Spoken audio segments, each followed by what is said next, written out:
রামু তার কুঠার নিয়ে খুব ভোরে বনে যেতে শুরু করে। রামু প্রতিদিন কাঠ কেটে গ্রামে বিক্রি করত। সে যে সামান্য টাকা পেত তা দিয়ে কোনো না কোনোভাবে নিজের ভরণ পোষণ করত। সেদিন যখন রামু কাঠ কাটতে গেল, সে দেখল অনেক গাছ ইতিমধ্যেই কাটা হয়ে গেছে। সেটা দেখে রামু বলে, আজ আমার আগে এসে কাঠ কেটে চলে গেল। যাই হোক, রতনের আমার চেয়ে অনেক বেশি কাঠের প্রয়োজন, সেজন্যই সে সকাল সকাল এসেছে। এখন আমাকে বনের আরো গভীরে যেতে হবে। রামু আরো ভেতরে গেল। সে দেখল যে বনের মাঝখানে অনেক গাছ আছে। গাছগুলোর দিকে তাকিয়ে সে বলল, ওহ বাহ, এখানে এত গাছ আছে। এমনকি যদি আমি আগামী 2 মাস প্রতিদিন কাঠ কাটি, তবুও তাতে কোনো কমতি হবে না। রামু গাছ কাটতে কুঠাল তুলে নিল। তারপর সে দেখতে পেল যে একটি স্ত্রী বানর তার নবজাতক শিশুকে নিয়ে সেই গাছে বসে ফল খাচ্ছে। মা বানরটি তার বাচ্চাটিকে এত আদর করে জড়িয়ে ধরে বসেছিল যে তাদের ভালোবাসা দেখে সে বলল, আরে আমি কি করতে যাচ্ছিলাম? যদি আমি এই গাছটি কেটে ফেলি, তাহলে মা বানর এবং তার বাচ্চার ঘর ধ্বংস হয়ে যাবে। না, আমার এটা করা উচিত নয়। হয়তো এই গাছে অনেক ফল ধরেছে, এই কারণেই এই বানরটি এখানেই থাকে। এখন আমাকে এমন একটি গাছ কাটতে হবে যার উপর কোনো পশু পাখির বাসা নেই। রামু বনের আরো ভিতরে এগিয়ে গেল। সে তার প্রয়োজন অনুযায়ী কাঠ কেটে বিক্রি করতে গেল। এভাবেই দিনগুলো কেটে যেতে লাগলো। রামু প্রতিদিন সেই বানর আর তার বাচ্চাটাকে দেখতে পেত। মাঝে মাঝে রামু বাদরকে খাওয়ানোর জন্য বাসা থেকে রুটি নিয়ে আসত। একদিন রামু কাঠ কাটতে গেলে সে দেখতে পেল যে রতন বানরটি যে গাছে থাকত সেই গাছেই কুঠাল দিয়ে কাটতেছিল। রতনকে গাছ কাটতে দেখে, আরে রতন, তুমি একই করছো? এটা কেমন প্রশ্ন? ঈশ্বর তোমাকে কি চোখের জায়গায় বোতাম দিয়ে পাঠিয়েছেন? তুমি কি দেখতে পাচ্ছ না আমি কাঠ কাটছি? দেখতে পাচ্ছি, কিন্তু তুমি এই গাছের কাঠ কাটছো কেন? অন্য কোনো গাছের কাঠ কাট। দেখো, গাছে একটা বানরের বাসা আছে, তার নবজাতক বাচ্চাটাও তার সাথে আছে।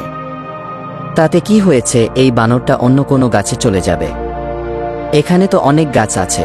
রতন, গাছ অনেক আছে, কিন্তু কোনো গাছেই কিছুই নেই। এই গাছটিতে অনেক ফল আছে। সেই ফল খেয়েই এই বানরটা বেঁচে আছে। তুমি অন্য কোনো গাছ কাটো। এখান থেকে চলে যাও, আর শোনো, আমি এই গাছটি সম্পূর্ণ কেটে ফেলবো। এটা মনে রেখো, যদি ভালো চাও তাহলে অন্য কোথাও যাও। না হলে তুমি এই কুঠারটা দেখতে পাচ্ছ, তোমার উপর এই কুঠারটা চালাতে আমার 1 মুহূর্ত সময় লাগবে না। রতন গাছ কাটতে শুরু করলো। বেচারা রামু চাইলেও কিছু করতে পারল না। সে এগিয়ে গেল। বিকেলে যখন রামু জঙ্গল থেকে ফিরছিল, তখন সে দেখল যে রতন পুরো গাছটি কেটে ফেলেছে। রামুর খুব খারাপ লাগছিল। তারপর তার চোখ গেল একটা বড় গাছের গুড়ির নিচে।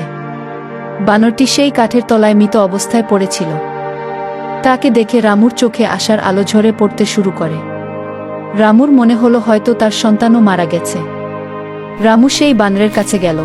তারপর সে দেখতে পেল যে মারা যাওয়ার সময়ও বানরটি তার সন্তানকে কোলে নিরাপদে রেখেছিল। হে ঈশ্বর, তোমার মহিমা সর্বোচ্চ। মৃত্যুর সময়ও এই বানরটি তার সন্তানকে কোলে নিরাপদে রেখেছিল। আসলে একজন মা সর্বোপরি একজন মা। কিন্তু এখন এই বাচ্চাটির কি হবে? রতন খুবই দুষ্ট। আমি তাকে বললাম যে এই বানরের বাসা এই গাছে, কিন্তু সে আমার কথা শোনেনি। তারপর রামু একটা গর্ত খুঁড়ে বানরের মৃতদেহটা সেই গর্তে পুঁতে দিল। তারপর তার বাচ্চাকে কোলে তুলে নিয়ে বাড়িতে নিয়ে এলেন।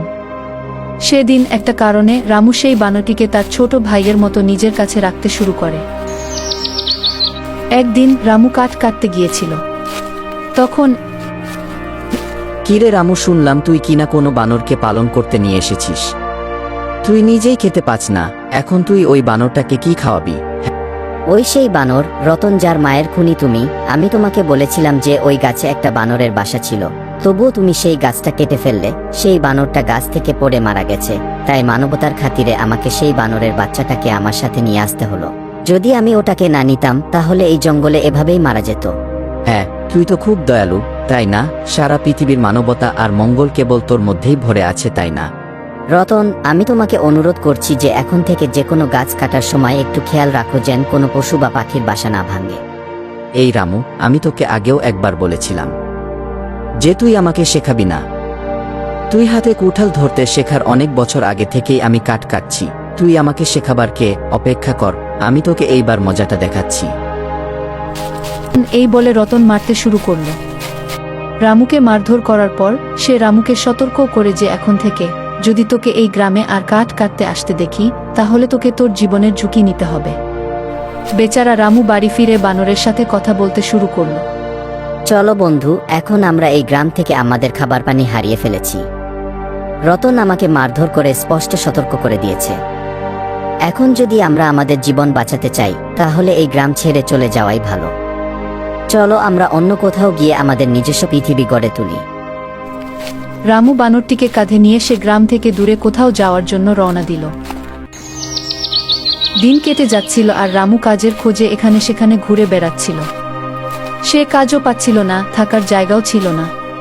কোনোভাবে সে নিজের এবং বানরের জন্য দিনে একবার খাবারের ব্যবস্থা করতে সক্ষম হয়েছিল। একদিন ক্লান্ত হয়ে সে একটি গাছের নিচে বসেছিল। বানরটি তার কোলে ঘুমাচ্ছিল। ঠিক তখনই একজন সাধু বাবা সেখানে এলেন।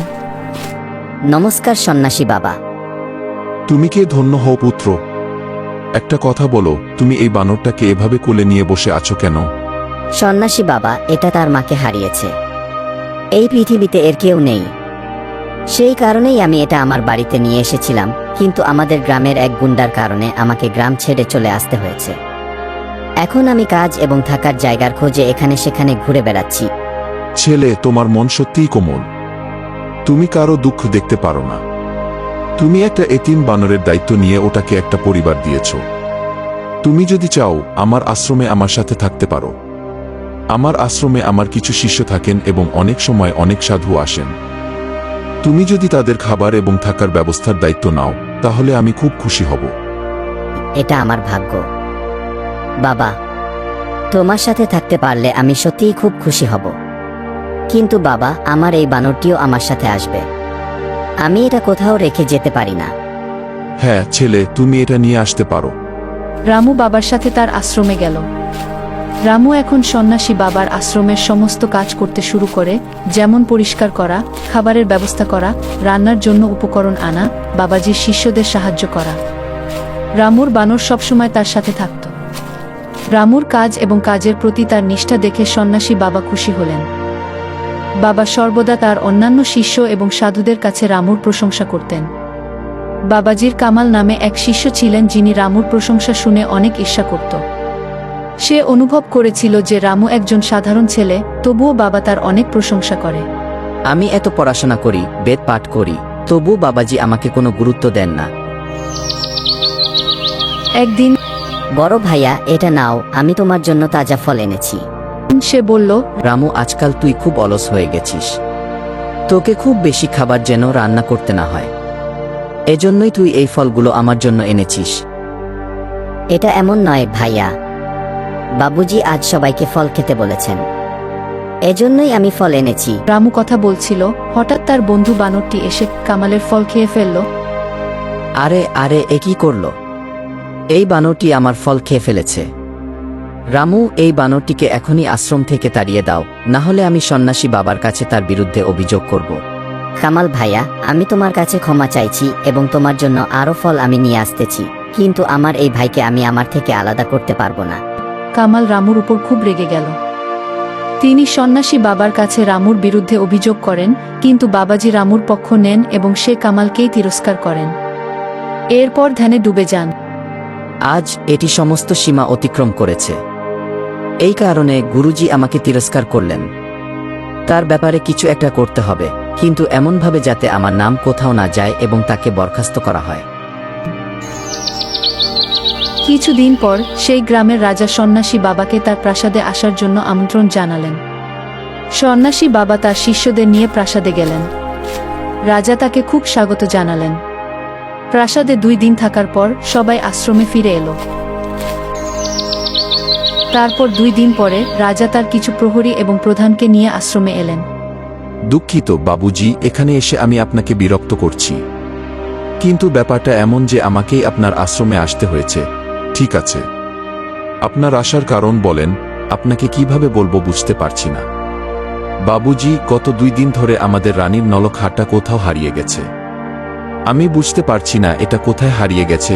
আপনি কি বলতে চান স্পষ্ট করে বলুন। আমরা চলে যাওয়ার পর কি সেই হাটটি হারিয়ে গেছে? সত্যি বলতে হ্যাঁ। এর মানে হলো আমাদের মধ্যে কেউ একজন সেই হাটটি চুরি করেছে। এটা আপনার কথা? না বাবুজি, আপনাকে সন্দেহ করার পাপ আমি করতে পারি না, কিন্তু রানীর কারণে আমাকে এখানে আসতে হয়েছে। মহারাজ, আপনার এখানে আসার ব্যাপারে আমার কোনো আপত্তি ছিল না, কিন্তু আমি আমার সমস্ত শিষ্যদের খুব ভালো করে চিনি। আমার কোনো শিষ্য চুরির মতো পাপ করতে পারে না। তবুও যদি আপনি সন্তুষ্ট না হন তাহলে আপনি সবাইকে অনুসন্ধান করতে পারেন। রাজার সাথে আসা প্রহরীরা সবাইকে তল্লাশি করে, তারপর তারা রামুর ব্যাগে লুকানো সেই নলক হারটি দেখতে পায়। তারা রামুকে ধরে নিয়ে গেল। আমাকে ছেড়ে দাও, আমি কিছুই করিনি। বাবুজি, আমি সত্যি বলছি, আমি চুরি করিনি। রামু, তুমি চুরি করেছ। তুমি এত নিচে নেমে গেছো আমি কল্পনাও করতে পারিনি যে তুমি এমন কিছু করতে পারো। না না কামাল ভাইয়া, আমি সত্যি বলছি, আমি কিছুই করিনি। আমি তো সেই হারটি দেখিনি। বাবুজি, এই লোকটি হাতে নাতে ধরা পড়েছে। এখন আমি কিছুই করতে পারছি না। আমাকে এখন একে শাস্তি দেওয়ার জন্য প্রাসাদে নিয়ে যেতে হবে। বাবুজি, দয়া করে আমাকে বাঁচান। আমি আসলে কিছুই করিনি। আপনি তো আমাকে চিনেন। আমি চুরি করার কথা ভাবতেও পারি না। আমি আমার সবচেয়ে খারাপ সময়েও চুরি করিনি। তাহলে এখন আমি কেন চুরি করব? আমাকে বিশ্বাস করেন। রাজার প্রহরীরা রামুকে নিয়ে যেতে শুরু করল। তারপর তাদের পেছন থেকে একটা আওয়াজ এলো, দাঁড়াও, আমার ভাই চুরি করেনি। সবাই পিছনে ফিরে দেখল। রামুর বানরটি পিছনে দাঁড়িয়ে বলছিল, মহারাজ, আমার ভাই চুরি করেনি। কেউ ইচ্ছাকৃতভাবে এই হারটি তার ব্যাগে রেখেছে। এটা কি কথা বলা বানর? হ্যাঁ, আমি একজন কথা বলা বানর। আমার ভাই ছোটবেলা থেকেই আমার সাথে কথা বলে আসছে। সে প্রতিদিন আমার সাথে অনেক কথা বলে। আমি তার কথা শুনে শুনে কথা বলতে শিখেছি। আমি আত্মবিশ্বাসের সাথে বলতে পারি যে আমার ভাই চুরি করেনি। আচ্ছা, যদি তুমি আত্মবিশ্বাসের সাথে এটা বলছো, তাহলে তুমি এটাও জানো যে কে ইচ্ছাকৃতভাবে এই হারটি তার ব্যাগে রেখেছিল। হ্যাঁ, আমি চিনি। এই কামাল আমার ভাইজের ব্যাগে সেই হারটি রেখেছিল। কি তুমি সত্যি বলছো? না না বাবুজি, এ মিথ্যা বলছে, আমি সত্যিই চুরি করিনি। কামাল, আমি কখনো কল্পনাও করতে পারিনি যে তুমি এটা করবে।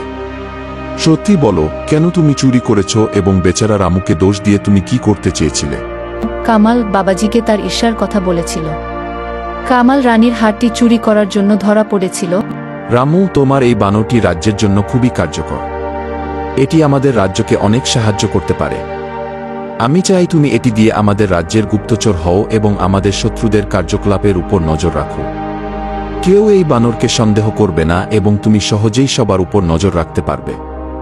এই কাজের বিনিময়ে তোমাকে অনেক টাকা দেওয়া হবে। রাজার কথা রামু ঠিক বলে মনে হয়েছে। রামু রাজার কথায় রাজি হয়ে গেল। রামু রাজ্যের প্রথম গুপ্তচর হয়ে উঠল, যার সাথে একটি বানর ছিল।